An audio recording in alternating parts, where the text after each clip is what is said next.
हरे कृष्णा। तो आप सब भक्तों का स्वागत है आज के इस कक्षा में। और आज हम विशेष रूप से भगवान श्री कृष्ण के लीलाओं पर चर्चा करेंगे। वो भी जो भगवान की वृंदावन की लीलाएं हैं ना, ये विशेष रूप से मधुर लीलाएं हैं और सबके चित्त को अपनी तरफ आकर्षित करने वाली हैं, आकर्षक करने वाली हैं। विशेष रूप से जो भगवान की वृंदावन की लीलाएं होती है, बाल लीलाएं होती हैं। नॉर्मली प्रश्न हमारे मन में आता है कि भगवान क्यों अवतार लेते हैं, कब कब लेते हैं। तो भगवान भगवत गीता के 4, 7, 8 में बता भी रहे हैं कि यदा यदा ही धर्मस्य ग्लानिर्भवति भारत अभ्युत्थानमधर्मस्य तदात्मानं सृजाम्यहम् परित्राणाय साधूनां विनाशाय च दुष्कृतां धर्म संस्थापनार्थाय संभवामि युगे युगे। भगवान बता रहे हैं कि हर युग में लेते हैं अवतार, ये 3 कार्य करने के लिए। क्या क्या? धर्म की संस्थापना, असुरों का विनाश और मेन जो है वो भक्तों की रक्षा। तो ये भी जैसे जो भगवान के अवतार लेने का एक तरह से बाह्य कारण है। These all are the external reason। बाह्य कारण है ये भगवान का। असली में क्यों भगवान लेते हैं? आनंद प्रदान करने के लिए। जैसे कि हमारा वेदांत सूत्र का एक सूत्र है, आनंदमयो अभ्यासात्। आनंद लेने के लिए भगवान नॉर्मली भौतिक जगत में आते हैं। कैसे आनंद? तो भक्तों को आनंद प्रदान करके आनंद लेना। और विशेष रूप से क्योंकि गोलोक वृंदावन धाम में जो भगवान की आयु है वो 15 साल 7 महीने है। 15 साल 8 महीने कई लोग कहते हैं। तो भगवान 15 साल 8 महीने की उम्र से बड़े भी नहीं होते हैं और छोटे भी नहीं होते हैं। उनकी फिक्स है आध्यात्मिक जगत में। गोलोक वृंदावन में जो कृष्ण की आयु है वो फिक्स है 15 साल 8 महीना, मतलब एक तरुण बालक है।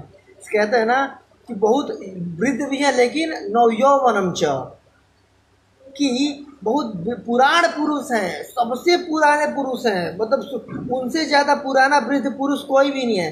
फिर भी नवयौवनम च, हमेशा नौ यौवन रहते हैं, बिल्कुल जवान रहते हैं। भगवान बुढ़ापा को प्राप्त नहीं होते हैं। आज तक भगवान का कई फोटो कोई देखा होगा, बहुत वृद्ध हो गए हैं, बाल पक गए हैं, दाढ़ी मूछ पक गए हैं, ऐसा नहीं है। बिल्कुल नौ यौवन भगवान का फोटो दिखाया जाता है, कई जगह होता है नौ यौवन बिल्कुल। तभी तो गोपियाँ इतनी आकर्षित होती थी उनसे। तो भगवान गोलोक वृंदावन में हर तरह का लीला करते हैं। लीला पुरुषोत्तम भगवान को कहा जाता है। हर लीला करने में तो जो हमारे श्याम सुंदर जी हैं बिल्कुल एक्सपर्ट हैं, बिल्कुल डिग्री हासिल किया हुआ है। लेकिन एक लीला, एक तरह की लीला वो गोलोक में भी नहीं करते हैं, नहीं कर सकते हैं। कौन सी लीला? आखिर क्या है वो जिसका रसा स्वादन भगवान गोलोक धाम में भी नहीं कर सकते हैं? वो है कृष्ण की बाल लीलाएं। अब भगवान 15 साल 8 महीने 7 दिन के हैं, तो क्या अब इस उम्र में कोई अपने माता का स्तनपान थोड़ी ना कर सकता है? अब कोई बड़ा बच्चा अपने मम्मी का, माता का दूध पान थोड़ी ना करेगा, नहीं कर सकता ना। इसके लिए क्या होगा? बच्चे को छोटा होना पड़ेगा। अब कोई इतना बड़ा बच्चा है 16 साल का, उसको कोई माता अपने गोदी में लेके थोड़ी ना खिलाएगी। अब ले ले ले मेरे बच्चा, मेरे लाल, ऐसे करके थोड़ी ना खिलाएगी। अरे बड़ा है वो यौवन वाली लीलाएं करेगा। यौवन वाली लीलाएं क्या होती है? जैसे कि हम लोग की होती है खेलने कूदने जाना, पढ़ाई लिखाई करने जाना, गर्लफ्रेंड बॉयफ्रेंड से बात करना, ये यौवन की एक तरह से।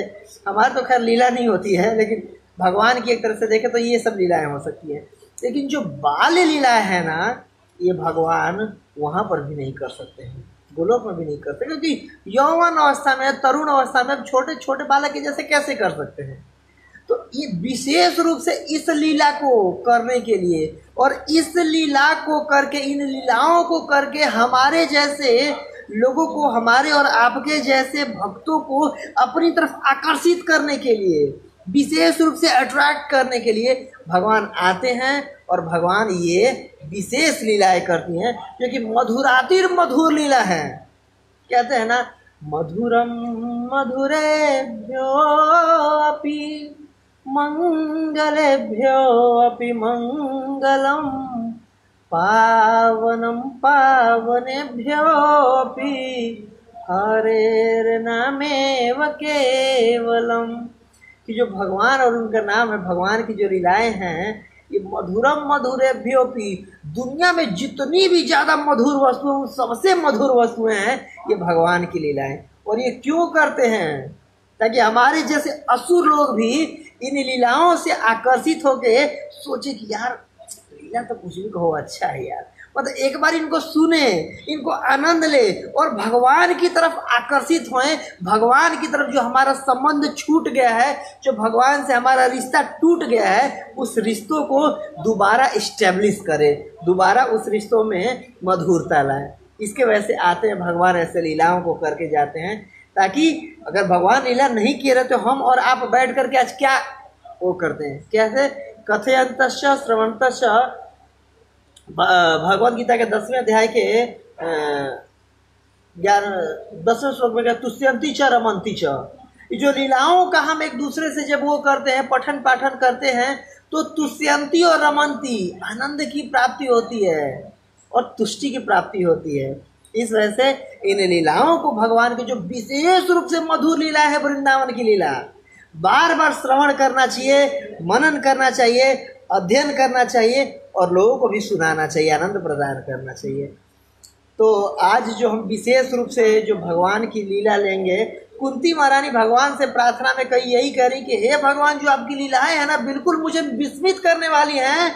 मतलब जैसे एक नटो नाट्यम टाइप की हैं, कि जैसे कोई कलाकार होता है किसी मूवी में जाता अलग तरह का मेकअप करके, किसी में हीरो बन गया, किसी में गुंडा बन गया, किसी में विलन बन गया, किसी में पिताजी बन गया, किसी में भाई बन गया, एक ही हीरो रहता है बट मेकअप किया रहता है। वैसे भगवान आपकी जो ये लीलाएं हैं ना बहुत कंफ्यूजिंग क्रिएट करने वाली हैं। कैसे? तो कुंती महारानी भगवान से प्रार्थना करते हुए कह रही हैं कि भगवान मैं अपने इन्हीं आंखों से देखी थी, मैं अपनी आंखों से देखी थी कि कैसे यशोदा माई आपको डंडा लेके, मतलब छोटे से छड़ी लेकर के आपके पीछे दौड़ रही हैं, आप उनको पकड़ ली हैं, तो आप बिल्कुल ऐसे भयभीत होकर रो रहे हो, ऐसे रो रहे हो कि मानो आपके आंखों से आंसुओं की बिल्कुल झड़ी लग गई हो, बारिश के बूंदों के जैसे आंसू गिर रहे हो, डर के मारे आप कांप रहे हो। और आप वही हैं जिससे साक्षात भय, जिसको देख करके भयभीत हो जाता है। काल की दाल जिसके सामने नहीं गलती, भय जो साक्षात काल है जिससे भयभीत होता है। और आप वही हो जो अपने माता के छोटे से डंडे से भयभीत हो रहे थे। मैं देखी थी आपको कि जैसे कि वृंदावन में छोटे से, जैसे आप घर में थे तो बिल्ली आ जाती थी, तो बिल्ली को देख करके आप ऐसे भागते थे, माता की गोद में जाके छिपते थे। बिल्ली को देख करके आप इतने डर जाते थे, और इतने बड़े बड़े असुरों का भी आपने वध कर दिया। तो ये जो भगवान आपकी जो ये मधुरतम मधुर लीलाएं हैं, ये सबको विस्मय में डालने वाली हैं, विस्मित करने वाली लीलाएं हैं और अपनी तरफ आकर्षित करने वाली ये लीलाएं हैं। जैसे वृंदावन की कुछ हम लीलाओं का जल्दी जल्दी से चर्चा करने का प्रयास करेंगे कि कैसे ये लीलाएं मधुर है, मधुरतम है कैसे ये लीलाएं। कि जब भगवान छोटे से थे, और एक बार की बात है कि अब आप लोग सुने होंगे कि कैसे वो पूतना को मारते हैं, तो पूतना की लीला कई बार मैं सुना चुका हूँ, आज ये लीला नहीं लूँगा, हालांकि बहुत मधुर लीला है। तो एक बार छोटे, जब भगवान, मतलब हमारे यहाँ भोजपुरी में कहते हैं बकैया चलना, मतलब जब घुटने के बल चलने लगे भगवान, तो एक बार की बात है, माता यशोदा और माता रोहिणी और गोपियाँ कृष्ण बलराम और उनको ले करके जाती हैं और यमुना स्नान करने के लिए। और इस यमुना स्नान करने के लिए जाती हैं तो बच्चे छोटे छोटे खेल रहे होते हैं और माताएं यमुना स्नान कर रही होती हैं। तो अचानक बलराम जी आ करके कहते हैं माता यशोदा से कि मैया मैया, कृष्णा ने ना मिट्टी खाई है। तो मैया कहती है अच्छा उसने मिट्टी खाई है, जा जा उसके मुंह से मिट्टी निकाल दे निकाल दे निकाल दे। इसके बाद फिर मैया भी पीछे से आती हैं और मैया क्या पूछती हैं कि हाँ लल्ला तूने मिट्टी खाई है क्या, तुमने मिट्टी खाई है? तो क्या बोलते हैं भगवान श्री कृष्ण, नहीं नहीं मैंने तो नहीं खाई है। अब तुरंत अपने बात से मुकर जाते हैं कि नहीं नहीं मैंने नहीं खाई है। तो मैया कहते हैं अच्छा झूठ बोल रहा है तू, चल मुंह खोल के दिखा। ठीक है अगर तू नहीं खाया है, तुम्हारा बात मैं मान जा रही हूँ, अपना मुंह खोल के दिखाओ भाई। अगर नहीं खाए हो तो मुंह में कुछ होना नहीं चाहिए ना, मुंह खोल के दिखा दो, अगर नहीं होगा तो मैं मान जाऊंगी। तो कृष्ण क्या करते हैं, गोलीबाजी करने लगते हैं। नहीं नहीं, मुंह खोल के, मतलब मुंह खोल के दिखाने को रेडी नहीं हो रहते हैं।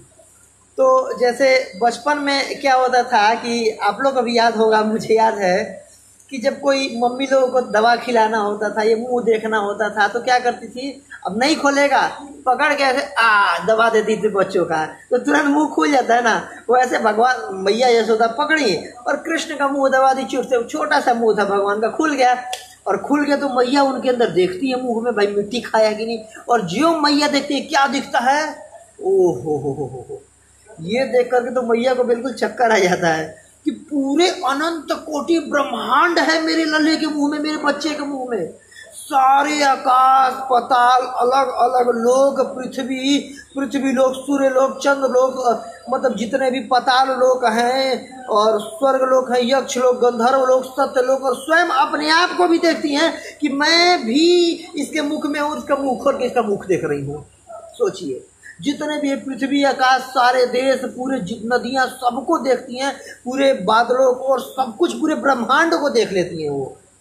और ये देख करके बिल्कुल माता को क्या होता है, अचंभा हो जाता है, अरे यार कुछ मुझे हो तो नहीं गया। दोबारा ऐसे करके देखती है, भाई दोबारा दिख रहा है वही चीज़। तो मैया को लगता है कि वो कुछ सपना अपना देख ली होंगी, या मतलब कुछ हो गया होगा, या मैं कुछ और चिंतन कर रही हूँ कि इसके मुख में दिखा, नहीं नहीं, ये तो मेरा लाला है, ये तो मेरा बालक है, इसके मुंह में कैसे होगा।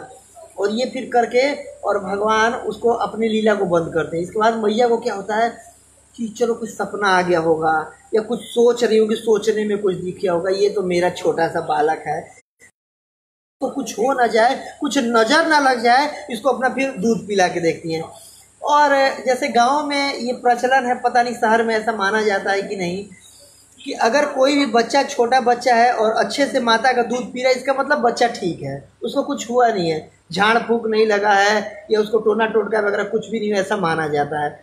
तो मैया यशोदा दूध पिला के देखती है तो बिल्कुल ठीक से पी रहे होते हैं कृष्ण। तो उनको लगता है चलो मैं सपना अपना देख रही होंगी, कुछ हो गया होगा, कोई दिक्कत नहीं है। जो वृंदावन में विशेष रूप से भगवान लीला करते हैं ना, सोचिए भगवान कौन है, परम पुरुषोत्तम श्री कृष्ण आदि नारायण हैं, जो कि साक्षात विष्णु के भी प्रकट के स्रोत हैं। भगवान विष्णु के भी जो स्रोत हैं नारायण, जो कृष्ण हैं। लेकिन कुछ भी भगवान क्यों ना कर दें, भगवान 6 दिन के थे, मैया के गोदी में थे, और गोदी में इतने बड़े पूतना को मार दी जो कि 12 मील लंबी जिसका वो शरीर था। चाहे कुछ भी भगवान क्यों ना कर दें, वृंदावन वासियों को ऐसा नहीं लगता है कि भगवान है। क्या है भाई, है तो मेरा लाला ही, चाहे कुछ भी कर दे, ये कुछ भी चाहे क्यों ना कर दे। कौन है ये कन्हैया, तो मेरा लाला है। उनके दोस्त से पूछा जाए कौन है कन्हैया, तो जी मेरा सखा है, मेरा दोस्त है। गोपियों से पूछा जाए कौन है, तो बस मेरे प्राणपति है, मेरे प्राणेश्वर हैं। और जो भी मतलब सबसे सब लोग अपने ही संबंध में कृष्ण को देखते थे, चाहे कृष्ण कुछ भी कर लें, गोवर्धन उठा लें, चाहे कितना भी तीर मार लें, कोई भगवान मानने को नहीं रहता। ये है वृंदावन का भाव, ये है वृंदावन का भाव। जबकि जो द्वारका के और मथुरा के जो परिकर लोग हैं, वो उसमें मधुर भी भाव होता है, ऐश्वर्य भी भाव होता है। भगवान के ऐश्वर्य को भी समझते हैं कि हाँ ये भगवान है, ये पूर्ण पुरुषोत्तम भगवान है। लेकिन वृंदावन में भगवान का ये नहीं चलता है। चाहे कुछ भी भगवान क्यों ना कर दे, क्या मानेंगे, अरे ये तो मेरा दोस्त है, सखा है। बड़े बड़े असुरों को उठा उठा के मार दे रहे थे भगवान, लेकिन जो साथ वाले दोस्त उनके क्या कहते, ओ ये कृष्णा, हाँ इसको तो जब मैं करूँगा उठा के पटक दूंगा, और तो मैं उठा के कंधे पे कर लेते थे, पटक दो तुझे, ऐसे करने लगते थे। तो ये जो मधुर लीलाएं हैं अपने भक्तों के साथ ना, विशेष रूप से इन लीलाओं को का आनंद लेने के लिए भगवान श्री कृष्ण प्रकट होते हैं, इस धराधाम पर आते हैं और अपनी लीला करते हैं, और लीला करके हमारे जैसे लोगों को वो करते हैं, अपनी तरफ आकर्षित करते हैं। और क्या करते थे, तो भगवान जब घुटने के बल चलने लगते थे तो कई बार खड़ा होने का प्रयास करते थे, लेकिन हो नहीं पाते थे, अब इतना ताकत नहीं आया था। तो क्या करते थे ना कि घुटने के बल चल चल के, और नंद बाबा के घर के बगल में ही उनकी वो था, गौशाला था। नंद बाबा की 9 लाख गायें थीं, तो गौशाला में चले जाते थे, और गौशाला में क्या करते थे, बछड़ों के पूंछ पकड़ करके और खड़े होने का प्रयास करते थे। और जब बछड़ों के पूंछ पकड़ते थे तो क्या होता था, बछड़े भागने लगते थे।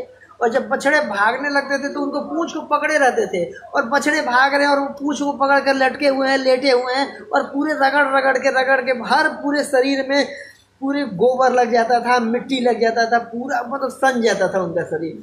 और ये देख करके जो लीलाएं थी ना, ये जो भी गोपियाँ थी वहाँ की, जो माताएं थी, उनकी गोपियाँ थी, उनको इतना ज़्यादा आनंद प्रदान करते थे जो कृष्ण अपने इन मधुरतम लीलाओं के द्वारा सारी गोपियों को आनंद प्रदान करते थे। और कृष्ण का रोज का यही काम था, रोज का यही काम था, रोज नया नया नाटक रचते थे, रोज नया नया लीला करते थे। क्यों? भक्तों को आनंद प्रदान करने के लिए। वो भक्त जो पूर्ण रूप से बिल्कुल बिके हुए हैं, बिल्कुल मिटे हुए, अपना सर्वस्व निछावर करने को तैयार हैं, उन भक्तों को आनंद प्रदान करने के लिए भगवान इतना सुंदर सुंदर और इतना मधुर लीलाएं किया करते थे। और इस तरीके से लीला करते थे। फिर थोड़े से बड़े हुए जब, तो माखन चोरी की लीला, वो तो बिल्कुल ही प्रसिद्ध लीलाएं हैं, आप लोग कई बार सुने होंगे। लोग अलग अलग उसमें जाते थे, और वो ऐसे नहीं जाते थे, ऐसे नहीं जाते थे। जो गोपियाँ भी होती थी ना, जब वो बेलोती रहती थी, मक्खन निकालती रहती, तो सोचती यही मन में उनके यही चलता कि कृष्ण कितना सुंदर बालक है, कितना सुंदर दिखता है कृष्ण। और कृष्ण के अलग अलग लीलाओं के बारे में सोचती रहती थी कि कितना नटखट बालक है, अगर मेरे घर में भी आएगा तो कितना अच्छा लगेगा। अंदर से ऐसा सोचती रहती थी। और कृष्ण उनकी इच्छाओं को पूर्ति करने के लिए अलग अलग घर में अलग अलग रोज जाया करते थे। तो कभी कभी जाया करते थे अलग, जैसे माखन चुराने के लिए गए, और ये गोपियाँ क्या करती थी कि मक्खन को ऊपर टांग देती थी, और ऊपर टांग देती थी तो अलग अलग व्यवस्था लगाते थे। कभी किसी चीज़ पे चढ़ जाते थे, कभी उखल पे चढ़ जाते थे, कभी किसी चीज़ पे चढ़ जाते थे, और कुछ नहीं मिलता था तो डंडा मार करके फोड़ करके और ऐसे करके पी जाते थे, और भी दोस्तों को लेके जाते थे। इस तरीके से नित्य नौ अच्छे अच्छे और लीलाएं किया करते थे। कभी कभी ऐसा होता था कि किसी के घर में गए और मान लीजिए कहीं भी कुछ भी मक्खन वगैरह नहीं मिला, छाछ पीने को नहीं मिला, कुछ भी नहीं मिला, तो क्या करते थे उनके घर में, ठीक है, जो उनके घर में बच्चे रहते थे ना, तो बच्चों को चिकोटी काट देते थे। देखिए बच्चा चल रहा है ना, देखिए बच्चों को चिकोटी काट देते थे कृष्ण, कि चिकोटी काट करके भाग जाते थे। अब बच्चा सो रहा होता है, माँ बाप कुछ कार्य उसकी मताएं कर रही है, अचानक से जोर से चिकोटी काटते तो भाग जाते थे। अब बच्चा रोने लगता था कि मम्मी मम्मी मम्मी, तो फिर उनको भी डिस्टर्ब होता था, काम नहीं कर पाती थी। इस तरीके से वो गोपियों को आनंद प्रदान किया करते थे। कभी कभी तो मान लो भाई उस घर में बच्चे भी नहीं हैं, और वो भी नहीं है, माखन मिश्री भी नहीं रखा हुआ है, और है ही तो ऊपर है तो डंडा भी नहीं है, तो क्या करते थे, कुछ भी नहीं हो पाया, तो सोचते थे ऐसे थोड़े ना जाएंगे। फिर क्या करते थे, जाके उनके घर में और टॉयलेट करके भाग जाते थे। बताओ, भगवान और कृष्ण बलराम क्या करते थे कि एक नंबर मतलब टॉयलेट कर दिया करते थे। इस तरीके से गोपियों को परेशान करते थे, और नित्य अलग अलग दिन अलग अलग कंप्लेन लेकर के गोपियाँ आया ही करते थे कि आज मेरे घर में ये कर दिया, तुम्हारा जो कृष्ण है इतना नटखट है, ये है वो है। और ये देख करके ऐसा नहीं है, गोपियों को भी बहुत आनंद मिलता था, हृदय में, हृदय से बहुत आह्लादित होती थी। और कृष्ण क्योंकि प्रत्येक जीवात्मा के हृदय में परमात्मा के रूप में बैठे हैं, कृष्ण को पता था कि जो मैं ये लीला कर रहा हूँ ना, ये गोपियों के हृदय को बहुत आह्लादित कर रहा है, उनके हृदय को बहुत ही भाने वाला है। ये भले कंप्लेन लेकर के जा रही है, मेरी शिकायत कर रही है, उलाहना लेके जा रही हैं, लेकिन फिर भी उनको बहुत आनंद दे रहा है ये लीलाएं। इस प्रकार कृष्ण को ये पता होता था, तो रोज अलग अलग उलाहना लेके जाती थी। और कई कई गोपियां तो ये कहती थी कि मैया, जो इसके शरीर से अगर मतलब तुम जो गहने पहना रखी हो ना, गहनों से इतने प्रकाश निकलता है कि ये प्रकाश हम किस अंधकार में भी अगर कुछ भी हम छुपाते हैं ना माखन मिश्री, तो अंधकार में भी जाके ले लेता है ये, इसके शरीर के इसके गहनों से वो निकलता है। अच्छा जी, तो इसके गहने खोल दिए जाए। जब गहने उतार दिए गए तो फिर कुछ गोपियां आ रही ले करके उलाहना कि मैया मैया या यशोदा, ये जो इसका जो तुम्हारा बालक का ना, तुम्हारा लल्ले के शरीर से ही इतना प्रकाश निकलता है कि उस प्रकार से अंधेरे में भी उजाला हो जाता है, और माखन मिश्री हमारा ढूंढ लेता है ये। और देखिए कृष्ण कौन है, अगर गंभीरता से हम सोचे इस चीज को, तो पूरे ब्रह्मांड के मालिक है। भगवान कह रहे हैं कि मयाध्यक्षेण प्रकृति सूयते च सराचर, कि मेरी अध्यक्षता में प्रकृति कार्य करती है, पूरे ब्रह्मांड को चलाने वाले हैं वो कृष्ण। एक श्वास मात्र से जो अनंत कोटि ब्रह्मांड उत्पन्न कर देते हैं वो कृष्ण है, वो कृष्ण है। जो त्रिलोक के स्वामी है वो कृष्ण है।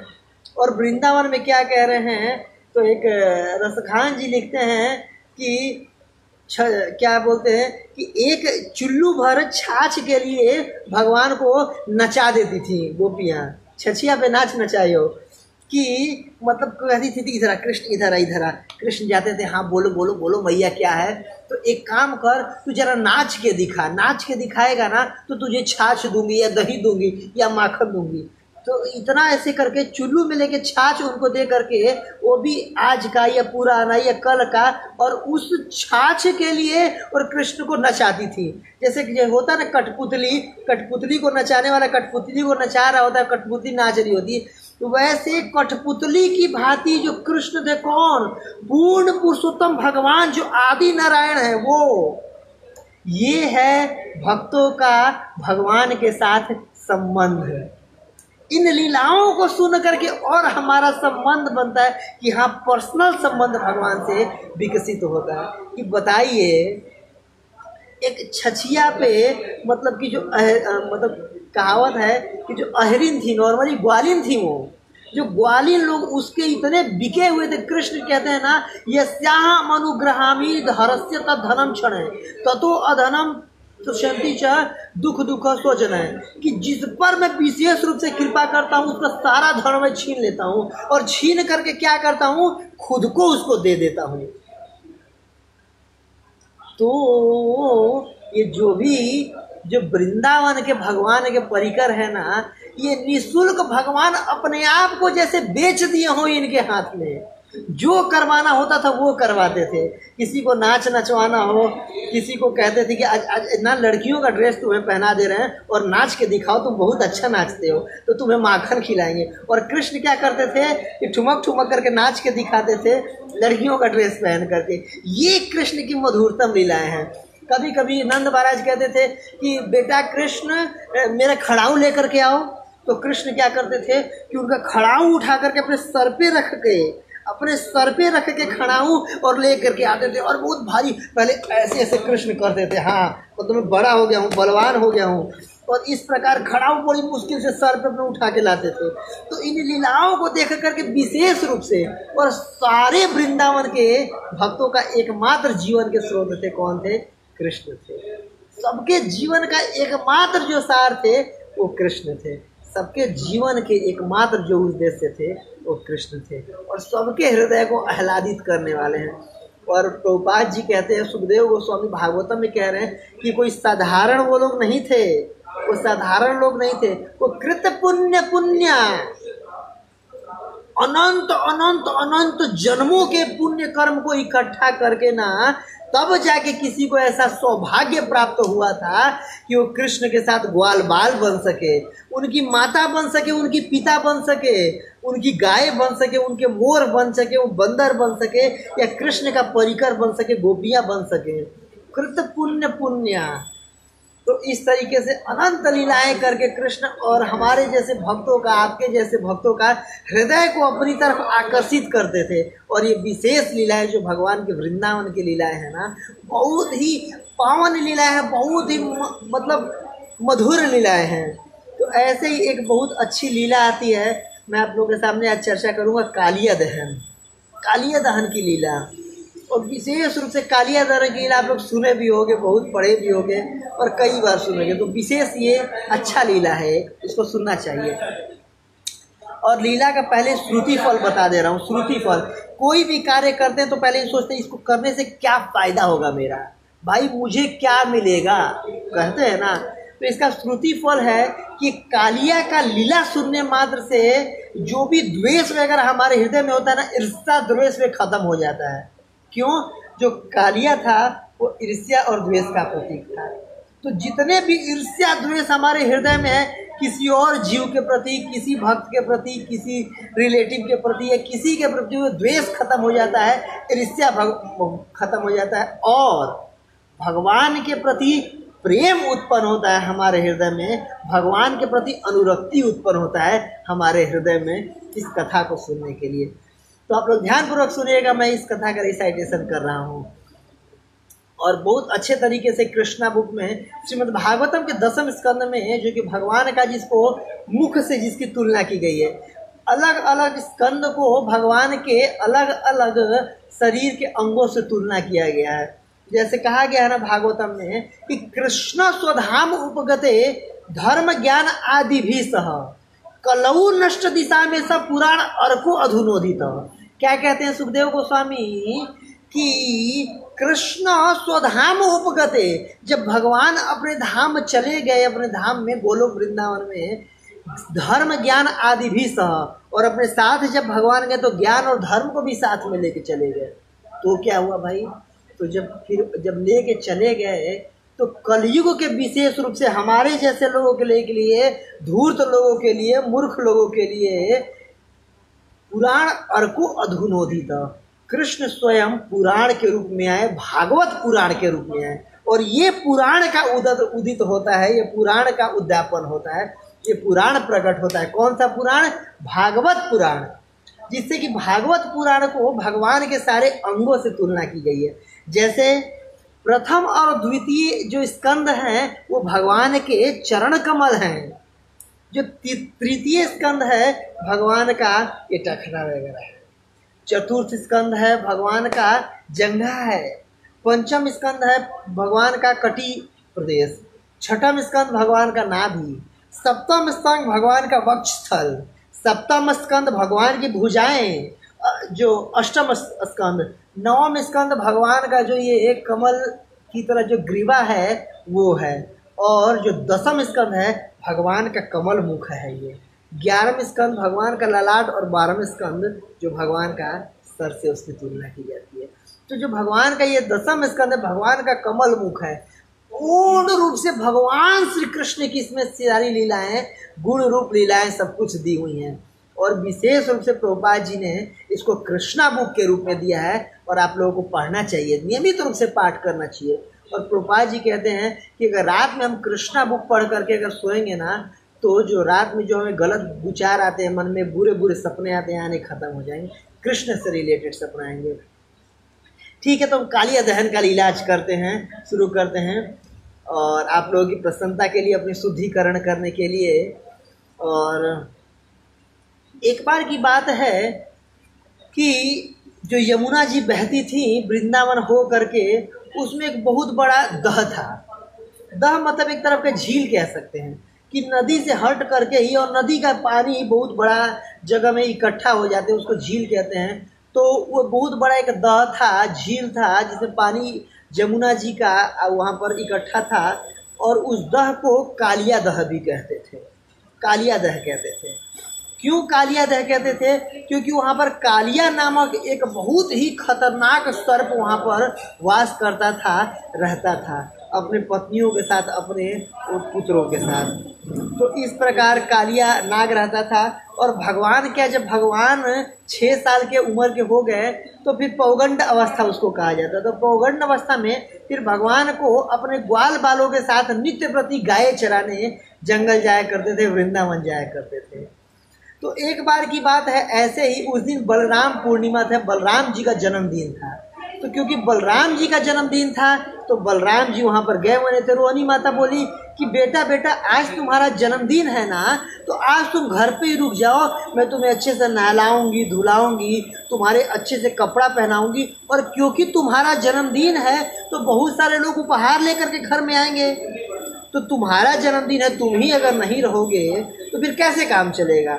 तो एक काम करते हैं, आज कृष्ण चला जाएगा। बोलते हैं कृष्ण बलराम दोनों आज रुक जाए। तो बोलते हैं ना जी नहीं, मैं तो नहीं रुकूंगा। कृष्ण बोलते हैं मैं नहीं रुकूंगा, मैं तो जाऊंगा ही। तो होता है ठीक है, कृष्ण आज गायों को लेकर के जाएगा और बलराम आज नहीं जाएगा, ऐसा माताएं निर्धारित करती हैं। ठीक है, होता है।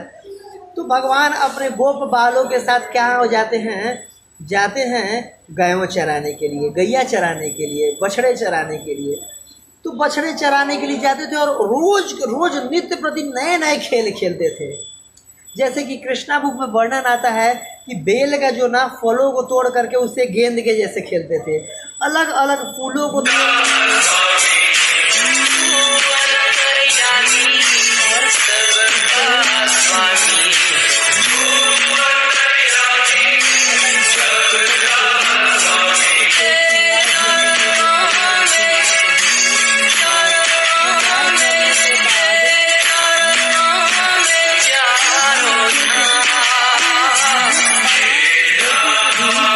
पसंद आता था। ये खेल पसंद आ रहा था और रोज नए नए खेल कृष्ण बलराम खेला करते थे, अपने गोप बालों के साथ खेला करते थे। तो ऐसे ही एक दिन की बात है जिस दिन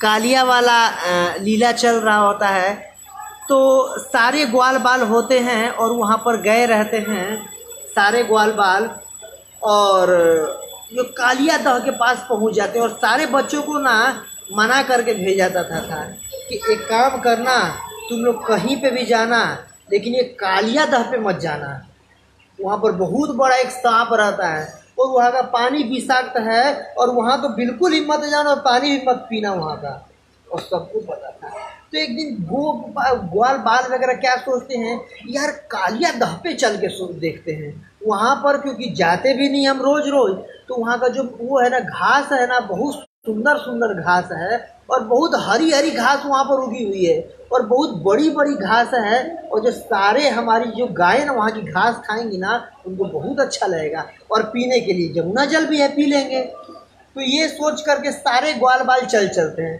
तो जाते हैं वहाँ पर, जा करके जो गायें होती हैं चरने लगती हैं घास, और घास चरने लगती हैं, और घास चरते चरते चरते चरते जब उनको दोपहर में प्यास लगती है तो सारी चली जाती हैं यमुना का पानी पीने। और यमुना का पानी क्योंकि वहाँ पर जाकर कहाँ पर कालिया दह पे पीती हैं, तो पीते ही सब लोग बेहोश हो जाते हैं, सब लोग मृत हो जाती हैं, मृत प्राय हो जाती हैं। क्यों? क्योंकि कालिया दह में जो यमुना का जल था वो पूर्ण रूप से विषाक्त हो चुका था। क्यों हो चुका था? कालिया नाग के रहने के चलते, कालिया सर्प के रहने के चलते। कालिया नाग क्योंकि रहता था, और इतना विषैला नाग था, इतना विषैला सर्प था कि उसके मुख से हमेशा ही विष निकलता रहता था। और जब फिर ग्वाल बाल वगैरह अपनी गायों को देखने के लिए जाते हैं तो सोचते हैं अच्छा पानी है, वही पी लेते हैं, और वही पी करके वहाँ पर मृत प्राय हो जाते हैं, बिल्कुल मृत हो जाते हैं, मरणशील हो जाते हैं, मर जाते हैं। और ये देख करके फिर कृष्ण को बिल्कुल आश्चर्य होता है कि जो हमारी गायें हैं, जो असली हमारी धन है, जो गोधन है, गोधन ही हमारी नहीं रही, जो हमारे ग्वाल बाल हैं, जो हमारे मित्र हैं, जिनके साथ में प्रतिदिन आया करता हूँ खेलने के लिए, वो हमारे ग्वाल बाल ही नहीं रहे। तो कृष्ण फिर क्या करते हैं कि एक वहाँ पर कदम का वृक्ष होता है और उसके आसपास के सारे मतलब जो भी वृक्ष वगैरह होते हैं सारे जल चुके होते हैं, मर चुके होते हैं। क्यों? विष के प्रभाव के कारण। विष के जो कालिया नाग के उससे इतना ज़्यादा वो दह विषैला हो चुका था कि उससे ऊपर उड़ने वाले जो पक्षी तक भी उससे निकलने वाले विष से उसे मृत होकर के गिर जाते थे, इतना ज़्यादा विषैला हो चुका था। तो अब कृष्ण को लगा कि अब तो कुछ करना पड़ेगा। वो सोचते हैं कि चलो, मन मन में सोचते हैं कि आज इसको मैं वो करता हूँ। तो अपना दृष्टिपात मात्र से सारे ग्वाल बालों को जीवित कर देते हैं वो, और जीवित करके गायों को जीवित कर देते हैं, और जीवित करके उस कदम वृक्ष पे चढ़ जाते हैं भगवान। और अब ये बात हो सकता है, प्रश्न आ सकता है मन में ना कि भाई सारे पेड़, जब पेड़ वगैरह उधर का झुलस चुके थे, जल चुके थे, तो ये कदम का वृक्ष कहाँ से है, वहाँ पर कहाँ से क्यों हरा भरा था? तो इसके पीछे कथा आती है गर्ग संहिता में, और आचार्य गण बताते हैं। क्योंकि एक बार इंद्र से जब छीन करके गरुड़ जी अपनी माता के लिए वो अमृत का कलश लेके जा रहे थे, तो वो अमृत का कलश में से कुछ बूंद अमृत का इस पेड़ पर डाले थे, क्योंकि उनको पता था गरुड़ जी को कि द्वापर में जब भगवान श्री कृष्ण लीला करेंगे तो लीला करते समय क्योंकि इसी वृक्ष पर चढ़ करके वो कूदेंगे वहाँ पर कालिया दह में। इस वजह से उस वृक्ष पर उन्होंने अमृत की कुछ बूंदें डाल दी थी, जिसका चलते एकमात्र वही वृक्ष वहाँ पर जीवित था, हरा भरा था। तो इस प्रकार भगवान उस वृक्ष पे चढ़ जाते हैं और चढ़ करके और सारे उनके गोप बाल मना कर रहे होते, कृष्णा मत करो, कृष्ण मत करो, कृष्ण मत करो, मत करो, कृष्ण मत करो। लेकिन भाई कृष्ण है, कृष्ण की जाति क्या है? स्वराट। स्वराट मतलब अपने मन के मालिक, भाई भगवान है, पूर्ण पुरुषोत्तम भगवान है। तो इस प्रकार धाम से वो कूदते हैं बिल्कुल जमुना के जल में, और हैं छोटे से बालक। नॉर्मली भगवान की 6-7 साल की उम्र थी, छोटे से बालक हैं, लेकिन फिर भी भगवान के कूदने से काल दह में इतना ज़्यादा, मतलब कि जैसे कोई बहुत बड़ा पहाड़ उस पानी में गिरा हो, सैकड़ों फीट लंबा मतलब ऊंचा उस पानी वहाँ पर उछलता है, जैसे कितनी बड़ी चट्टान, कितनी बड़ी पहाड़ मानो उस पानी में गिरा हो, उस दह में गिरा हो भगवान के कूदने मात्र से। और कूदते हैं और कूद करके नीचे भगवान जाते हैं, और सारे बालक उनके मना कर रहे हैं, नहीं कृष्ण मत करो, ऐसा मत करो, मत करो, मत करो, मत करो, लेकिन फिर भी भगवान जाते हैं। और जब जाते हैं नीचे तो सामने देखते हैं कि बहुत विशाल एक सर्प है, क्या नाम है उसका? कालिया। और कालिया के जब भगवान सामने प्रकट होते हैं तो कालिया पहली बार भगवान को जब देखता है तो कालिया के मन में आता, अरे कितना सुंदर बालक है ये, इतना सुंदर बालक तो आज तक मैंने अपने जीवन में नहीं देखा। कितना सुंदर है, कितनी सुंदर इसकी मुस्कान है, कितना मनोहर इसका मुख है, मन को हरने वाला मुख है, बिल्कुल श्यामल। जैसे जो कहते हैं ना कि भगवान ही को क्या कहते हैं? श्याम सुंदर। श्याम मतलब काले और सुंदर मतलब सुंदर। काले भी होकर के भगवान में ही दोनों चीज़ें एक साथ हो सकती है। नॉर्मली जो गोरा होते हैं या जो वो होते हैं वो सफ़ेद होते हैं ना, सुंदर होते हैं ना, लेकिन भगवान ऐसे हैं, वो श्याम भी हैं और सुंदर भी हैं, काले भी हैं और सुंदर भी हैं। ये दोनों चीज़ कॉन्ट्राडिक्टरी है, लेकिन एक साथ भगवान में ये चीज़ होती है, लागू होती है। तो भगवान को देख करके बहुत आकर्षित भी होता है वो सांप कालिया, लेकिन फिर भी क्योंकि द्वेष उसके अंदर भरा हुआ था। जो प्रभुपाद जी कहते हैं ना कि जो सर्प होते हैं स्वभाव से ही बहुत द्वेषी होते हैं, आप उनको कुछ ना भी करो तो भी फुफकार देते हैं, काट देते हैं। तो क्योंकि वो द्वेष उसके अंदर भरा हुआ था, क्या करता है? कृष्ण पे फुफकारता है और फिर सोचता है कि इसकी इतनी मजाल, मतलब बड़े से बड़ा जानवर भी आता है उसको, मतलब मेरे उसके विष के कारण मूर्छित होकर गिर जाता है, मर जाता है, लेकिन ये छोटे से बालक की इतनी मजाल कि मेरे सामने आ गया, कालिया के सामने आ गया। तो इस तरीके से कालिया बिल्कुल दम्भी तो था ही, पूरा दम्भ से भरा हुआ था, अहंकार से भरा हुआ था, और ऊपर से सांप के योनि में क्रोध भी भाई उसके सामने पर्याप्त मात्रा में था उसमें। उसके बाद फिर सोचता अभी इसको जाके डसता हूँ, डस करके मार देता हूँ और इसको तो खा जाऊंगा बिल्कुल कच्चा। ये सोच के जो कालिया होता है बिल्कुल दौड़ता है उनकी तरफ, और भगवान क्या होते हैं? बच जाते हैं। दोबारा फन मारता है, भगवान बच जाते हैं, दोबारा फन मारता है, भगवान बच जाते हैं। और जब ये लीलाएं हो रहा होता है ना, तो वहाँ पर जो नंद भवन में माता जसोदा, माता रोहिणी की दाहिनी अंग फड़कने लगता है, दाहिनी आँख फड़कने लगता है। कहा जाता है कि अगर किसी स्त्री का बायां आँख फड़कता है या बायां अंग फड़कता है तो शुभ माना जाता है, और किसी पुरुष का अगर दायां अंग या दायां आँख फड़कता है तो शुभ माना जाता है। तो क्योंकि वो स्त्री थी और उनका दायां अंग फड़कने लगा तो उनको लगता है जरूर कुछ ना कुछ वो हो गया है, गड़बड़ हो गया है। और आज तो बलराम भी नहीं गया है कृष्ण के साथ, बलराम जाता है तो बलराम तो उसकी रक्षा करता है, आज जरूर कृष्ण कुछ न कुछ नटखट है ही स्वभाव से, गड़बड़ किया होगा, जरूर कुछ न कुछ उसमें फंस गया होगा।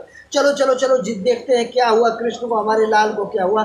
तो कहीं से पता चलता है कि अरे आज वो कालिया दह के तरफ चले गए थे, और कालिया दह में जा करके कालिया मतलब कृष्ण दह में कूद गया है और 1 घंटा से गायब है। अच्छा 1 घंटा से गायब है, ये सुनकर तो मानो बिल्कुल प्राण पर खेरू उड़ गए माताओं के, गोपियों के, गोपों के, क्योंकि सबके प्राण प्रिय एकमात्र कौन थे? कृष्ण थे। तो इस प्रकार सब लोग भाग करके बिल्कुल दौड़ करके वहां पर आते हैं कि क्या हुआ मेरे कृष्ण को, क्या हुआ मेरे लाल को, क्या हुआ मेरे सखा को, क्या हुआ मेरे प्राण प्रिय को, क्या हुआ। भाग करके आते हैं और आ करके क्या देखते हैं कि जो कृष्ण है वो तो पानी में है, और क्या है कि कृष्ण कैसे है? कालिया के कुंडलियों में लिपटा हुआ है, और कृष्ण फिर और उनके हृदय को कि उद्गार को जगाने के लिए, व्यथित को करने के लिए, जब भी किसी से अगर प्रेम अगर हम कर रहे होते हैं ना, और अगर अपने जो प्रेमी होता है और अगर उसको कुछ दुख आता है तो उसके प्रति और ज़्यादा हमारा प्रेम बढ़ता है।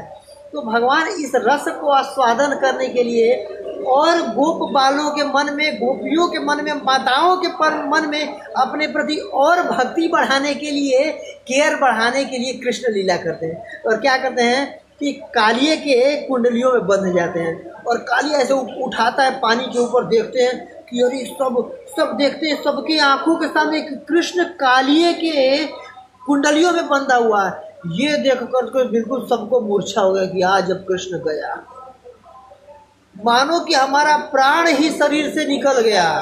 सारे लोग भगवान से प्रार्थना कर रहे हैं, नारायण से, विष्णु से, देवताओं से प्रार्थना करते हैं कि इसकी रक्षा करो हे भगवान, हे नारायण, हे विष्णु, इसकी रक्षा करो, किसी तरह से इसकी रक्षा हो जाए। और जमुना मतलब जसोदा माई, नंद बाबा, ये सब तो जाने के लिए तैयार होते हैं। और जो बलराम जी होते हैं, बलराम जी कौन है? वो तो संकर्षण है। जितने भी तरह के ब्रह्मांड में जितने भी तरह के सर्प हैं, सारे सर्पों के उस्ताद, राजा, सरदार, मतलब क्या कहते हैं, सरदार एक तरह से कहते हैं ना, कौन है? तो बलराम जी आदि वो है, शेष नाग है भाई। जितने भी तरह के नाग वगैरह हैं, सर्प हैं, सबके वो स्वामी हैं। तो उनको पता था, अरे यार मेरे स्वामी हैं ये कृष्ण, मेरे स्वामी हैं, मैं अनंत शेष हूँ और मेरे स्वामी हैं।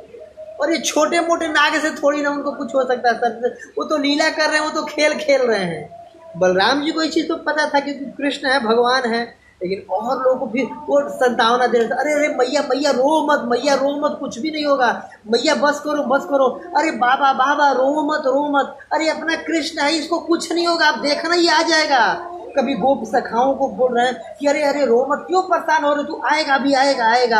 और बलराम सबको जाके संतावना दे रहे हैं कि मत रो, मत घबराओ, चिंतित मत हो, अरे ये कृष्ण है, इसको कुछ नहीं होगा भाई। और कृष्ण 2 घंटे बीत गए, वैसे कुंडली में बंधे हुए हैं। अब भाई संतावना भी लोगों पर काम नहीं कर रहा है। कितने लोग धीरज धरे, कितना धीरज धरे।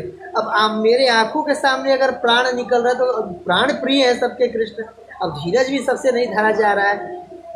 तो इस प्रकार फिर बलराम जी कृष्ण से कहते हैं, देखो कृष्ण मन में कहते हैं बहुत हुआ, अब जितना करना था कर लिए, अब और खेल मत देखो, देखो तुम्हारे माँ बाप हैं कितने परेशान हो रहे हैं, अब इनको और मत परेशान करो, अब निकल आओ तुम। तो ये सुनना था, फिर कृष्ण कहते हैं ठीक है भाई, लीला खत्म करते हैं। इसके बाद फिर कृष्ण अपना साइज बढ़ाने लगते हैं, आकार बढ़ाने लगते हैं, और वो जो नाग होता है और अपनी कुंडली टाइट करने लगता है, बिल्कुल जोर से पकड़ने लगता है, और कृष्ण अपना साइज बढ़ाने लगते हैं।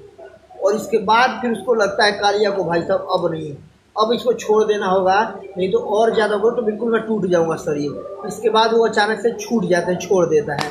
और जब छोड़ देते हैं तो जब फिर से कृष्ण सामने आते हैं कालिया के, तो कालिया को दोबारा गुस्सा आता है कि ये इसकी इतनी मजाल कि मेरी कुंडली से छूट गया, बताता हूँ इसको भी। और दोबारा अपना उसको मतलब इसको उसके 101 फन थे कालिया के, पूरे 101 फन से बिल्कुल कृष्ण की तरफ दौड़ा, और कृष्ण की तरफ दौड़ा तो कृष्ण ऊपर उछल करके बच गए।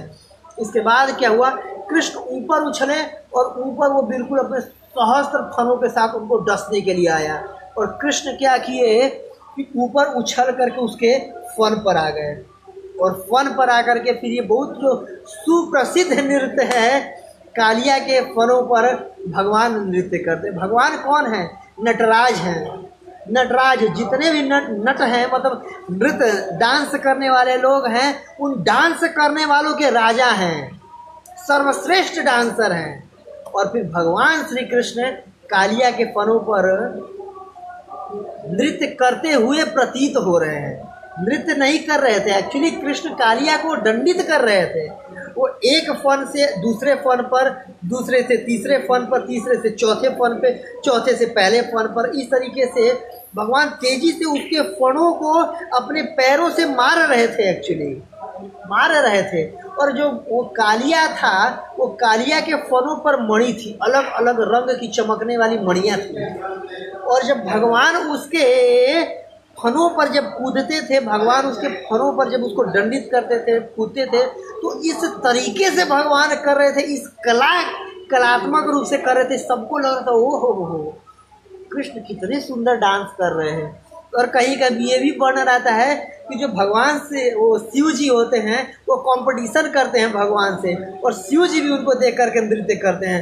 आकाश में सारे देवी देवता बिल्कुल अलग तरह का मृदंग बजाने लगते हैं, ढोल बजाने लगते हैं, तंबूरा बजाने लगते हैं, करताल बजाने लगते हैं, और ऊपर से पुष्पों की बारिश हो रही है।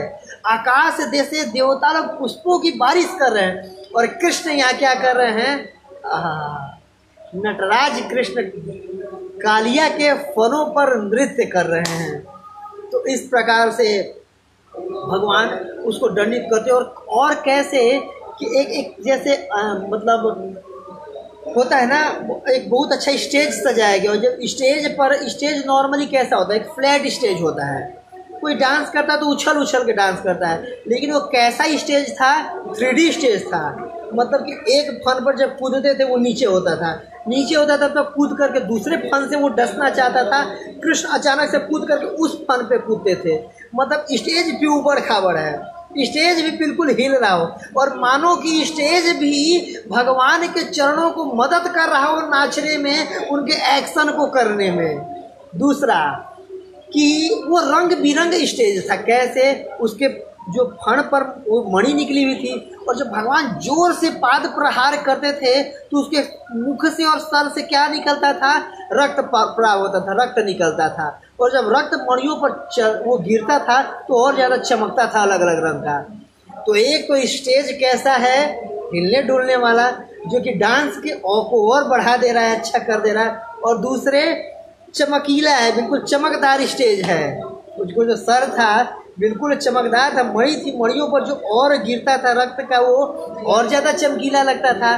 तो रंग बिरंगा प्लस उबड़ खाबड़, कितना सोचो कितना अच्छा था। और सारे ग्वाल बाल देख रहे हैं, बिल्कुल आश्चर्य से देख रहे हैं, ओहो सारी गोपियाँ, अच्छा नाचने भी आता है तो इसको, अब और ज़्यादा उनसे संबंध आकर्षित हो रहा है।